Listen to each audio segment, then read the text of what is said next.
ఇవన్నీ పచ్చెనపప్పు పొయ్యి వేసాను ఇప్పుడే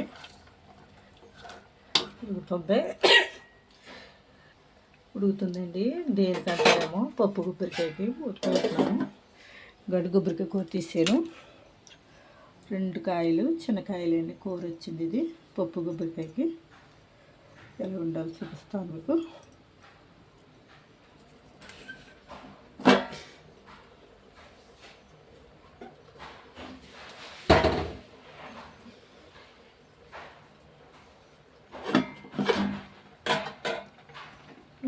చూస్తున్నాను.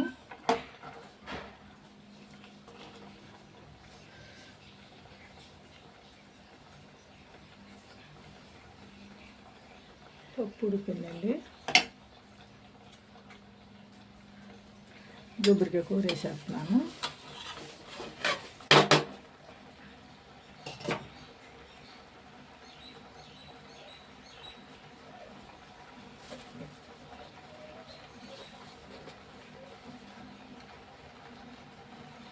పసుపు వేస్తున్నానండి ఇందులో.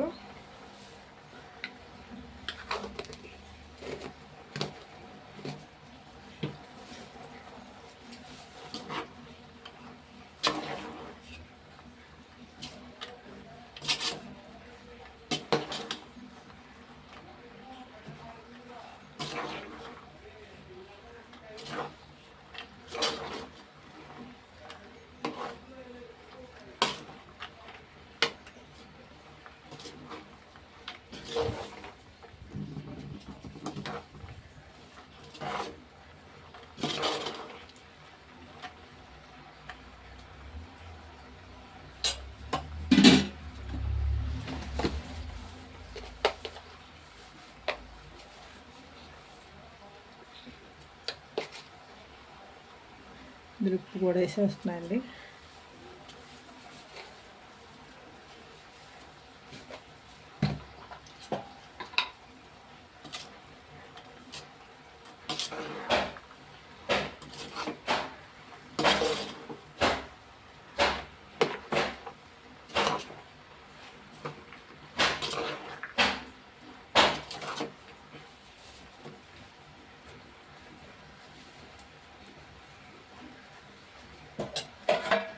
మూత పెడతాయండి ఒకసారి మగ్గాలి.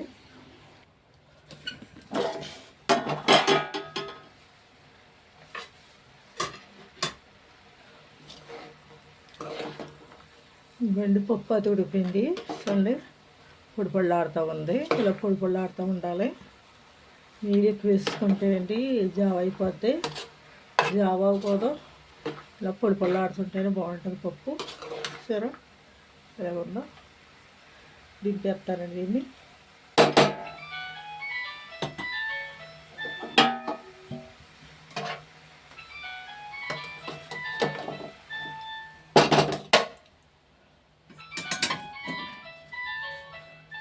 మూగుడు పెట్టేసాను.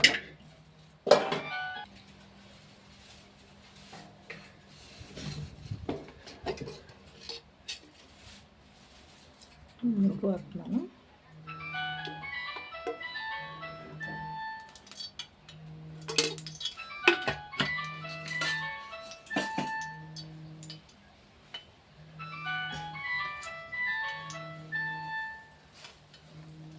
ఎల్లుల్లిపాయలు వేస్తున్నాను.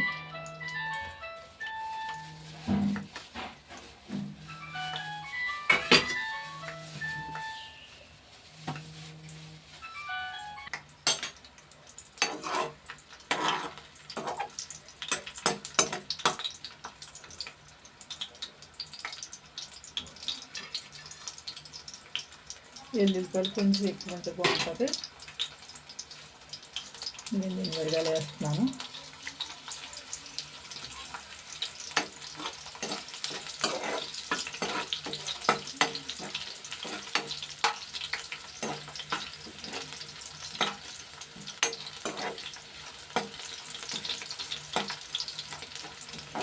కొంచెం వేగాలి ఇది.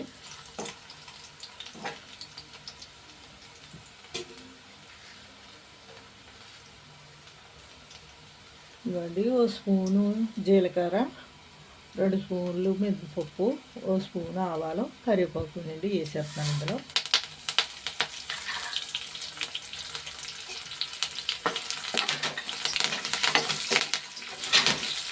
శనగపప్పు వేసుకోవాలంటే మినపప్పు వేసుకుంటే అంటే శనగపప్పుదే కదా ఫస్ట్ వండింది. మినపప్పు వేసుకుంటే దీని టేస్ట్.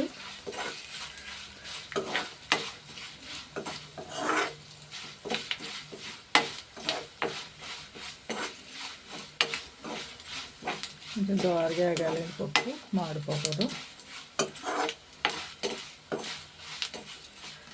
తొందరగా ఎగిపోతుంది కదండి మినపప్పు.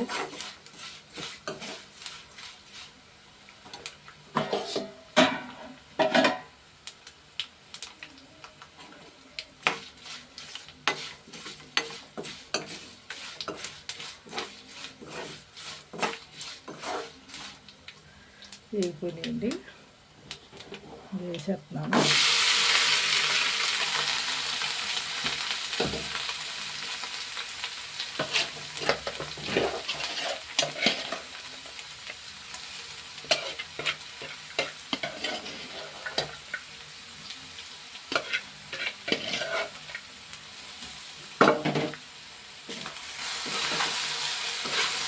కలుపుతామండి ఇది.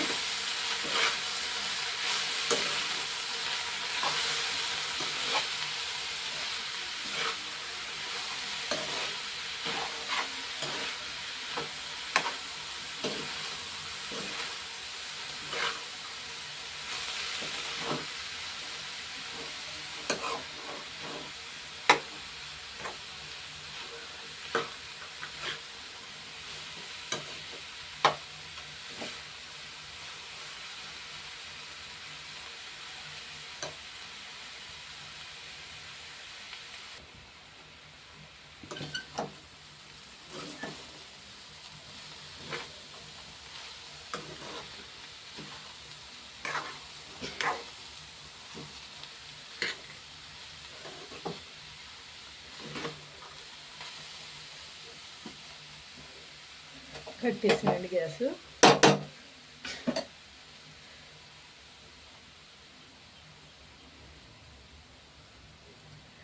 శనగపప్పు కొబ్బరికాయ అండి, కూర అయితే బాగుంటుంది. మరి ఎప్పుడైతే ఇలా వండారో లేదో తెలీదు. ఇలా వండుకుంటే బాగుంటుందండి, పొడి పొడిలాడుతూ ఉండాలి. అలా ఉంటేనే బాగుంటుందండి. ఎక్కువ ఉడిపోకూడదు, పప్పు ఉడకాలి కానీ ఎక్కువ ఉడకూడదు. చూసారా లేకుండా పప్పు కొబ్బరికి పొడి పొడిలాడుతుంటేనే బాగుంటుందండి. ఇలాగుంటే దీంట్లో కాంబినేషన్ చారు పెట్టుకుంటే బాగుంటుంది. నేనైతే చారు పెట్టేయండి. షేర్ చేయండి, గంట చెమ్మలు నొక్కండి, కామెంట్ పెట్టండి, లైక్ ఇవ్వండి ఫ్రెండ్స్, షేర్ చేయండి. శనగపప్పు కొబ్బరికాయ అండి. Thanks friends.